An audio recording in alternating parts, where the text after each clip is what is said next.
Carlo Collodi, Pinocchio, written by Carlo Collodi, narrated by Philip Chenevert.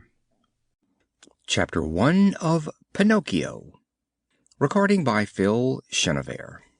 Pinocchio by Carlo Collodi. Translated by Carol della Chiesa.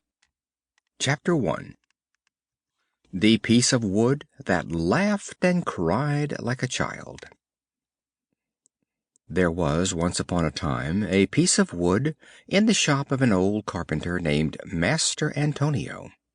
Everybody, however, called him Master Cherry on account of the end of his nose, which was always as red and polished as a ripe cherry.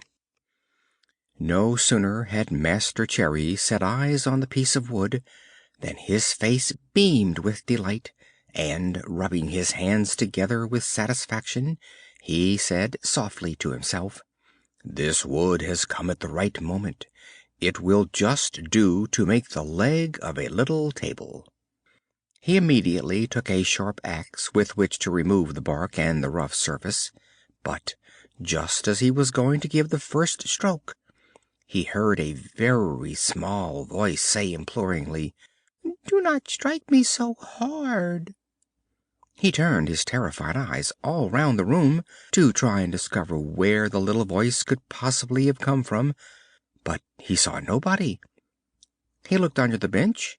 Nobody. He looked into a cupboard that was always shut. Nobody. He looked into a basket of shavings and sawdust. Nobody. He even opened the door of the shop and gave a glance into the street, and still nobody. Who, then, could it be? "I see how it is," he said, laughing and scratching his wig. "Evidently that little voice was all my imagination. Let us set to work again." And, taking up the axe, he struck a tremendous blow on the piece of wood. "Oh, oh, you have hurt me!" cried the same little voice dolefully. This time Master Cherry was petrified.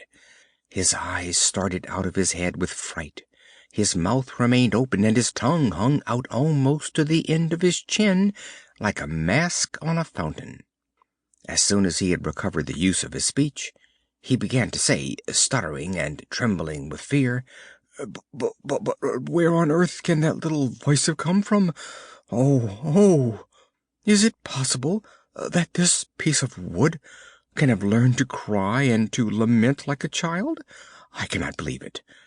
This piece of wood is..." Sample complete. Ready to continue?